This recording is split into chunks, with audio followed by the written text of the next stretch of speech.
to me, I'm a health economist, so I always think about trade-offs.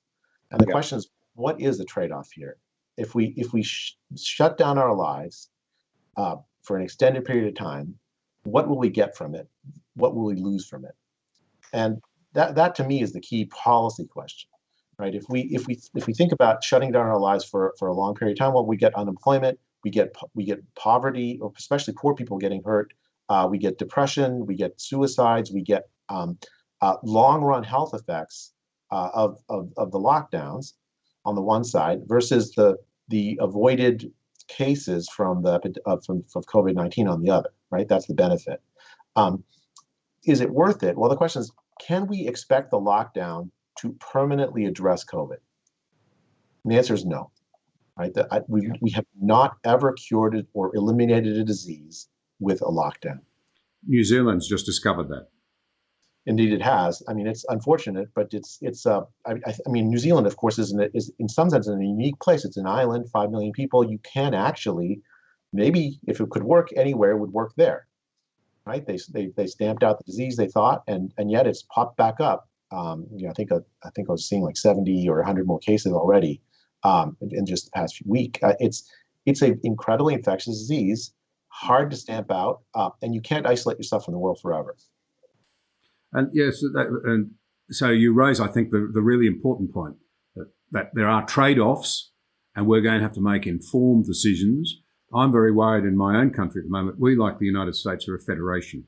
So many of the states here have imposed incredibly severe boundary restrictions, border restrictions, but the premiers and the state governments don't wear the political cost of those tough decisions, which are very popular. The Commonwealth does, because the Commonwealth's providing the financial support for people who are out of work or looking for work in these very difficult circumstances. So at vast cost to the next generation, we're keeping our economy going. But the damage is being exacerbated by the lockdowns. And this leads us back to the whole crippling Western problem, if I can put it that way, of no longer being able to have rational debates about trade-offs. And I'm wondering just how much economic and social damage we're going to do if we can't advance this debate. And yet, on the other hand, if it's not conducted rationally and sensible precautions are not taken, you get the sort of problems in areas that you've seen in America. Yeah, I mean that's what I'm really afraid of too. We have premised our policies on this, I think, false idea that somehow we can just go back to a time before the disease was here and eliminate the disease. That is not true. It's not possible. We have to accept reality and say, okay, how can we learn to live with this disease and this epidemic? And the cost of the lockdowns shouldn't be more than the cost of the disease. And it's hard because, as you pointed out, in the Australian context, and it's true everywhere, the cost of the lockdowns fall on different set of people than the people who get the disease. You're making choices between lives and lives on one side, lives on the other side. The issue is that the lockdown is going to impose costs on different people than COVID will.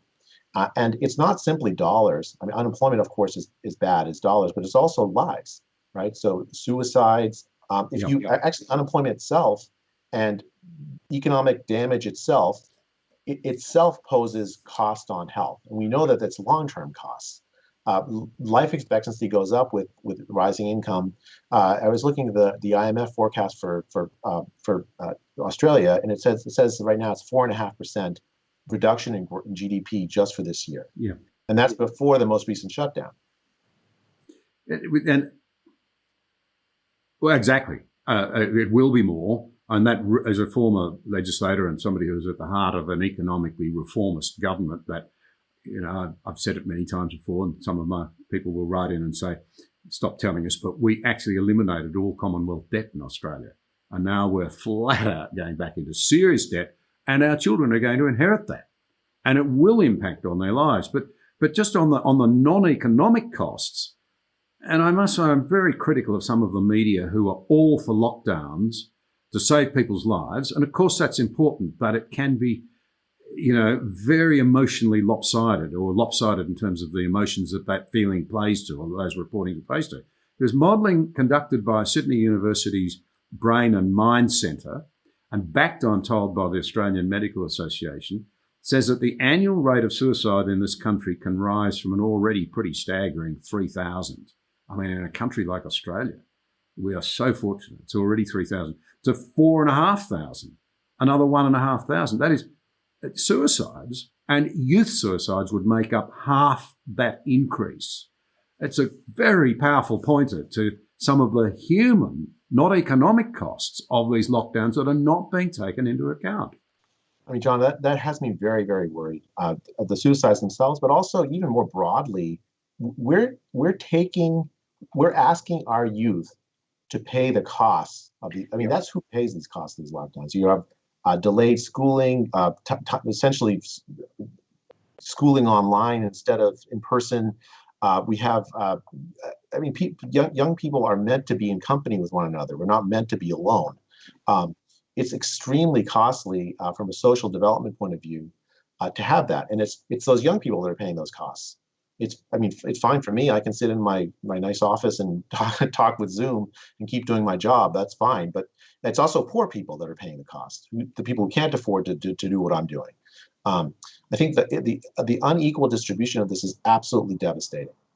It's poor people and young people that are paying the cost of the lockdown, and they're not the ones that are benefiting because they are experience the damage of COVID at a much lower rate. So that is the poor people, the young people.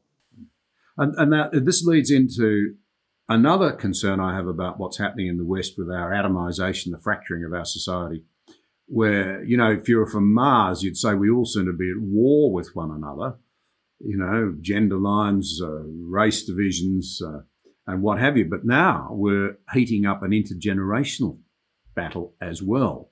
And I think that is really troubling. The blunt reality is that even when this is over and we've found some accommodation and returned to some degree of normality, assuming we do, the debt hangover will fall unbelievably on the shoulders of young people. And I find that deeply disturbing. They will be very resentful. Many older people will not only be probably insulated, but in following on the pattern since the great financial crisis, their assets seem to go up in value. They become wealthier, and younger people are locked out of the opportunity to advance their housing interests and their lives. So I just don't think enough account is being taken of these things. I agree with you, John. I mean, I think in the United States, I think we're at $27 trillion in debt and counting. And there's a debate over how big the next stimulus package is going to be. Where does that money come from? Partly it'll come from me. I'm 50. I'll have to pay for it for some time. It's going to come from my kids. It's going to come from the younger generation who will have that debt hanging over them for the rest of their lives. Is it worth it? I mean, that's the thing. It's like we almost haven't asked that question. We've just said, okay, we have this COVID disaster. Let's pay any cost whatsoever to get out of it. Yeah, but it's not, as you said, it's not just economic cost, the social cost, and even the cost to lives, as the Sydney University study suggests, may be far higher than the actual disease imposes on us, and it's not being reported. People are not having this information put before them. So I hope as many people as possible listen to this and ask the sort of questions that arise out of it. Yeah, I think it's if you want to make rational policy, you need to have projections, right? So it's inevitable, and we've seen our fill of disease projections. I mean, they're everyone is talking about what will the track of COVID look like if we lock down, if we don't lock down. What do these epidemiologic models say? And it's completely reasonable. One ought to have them, but at the same time, side by side, when you're making a decision about a policy, you want to look at both the benefits and the costs. We should have projections about the lives that'll be the cost of these lockdowns. The cost in lives of these lockdowns. What health costs will there be? What mental health costs? What suicide rates? What unemployment? How many people will lose their jobs and thus not develop experience so they can their human capital so they can constructively engage with the labor market later? And we know all that kills as well, right? It's not simply costless. I lose money and I go on with my life. If you cut down schooling, less well-educated populace will be less healthy 10 years from now. So I think it's and you can say, look, these are uncertain. That's true. They're uncertain. That's why we have models to try to address that uncertainty as best we can.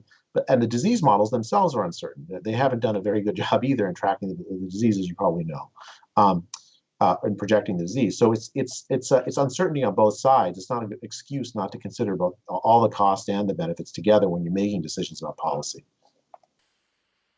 Do you feel we can do better? How do we do better at engaging people in a real debate about the trade-offs and the need to make more rational decisions?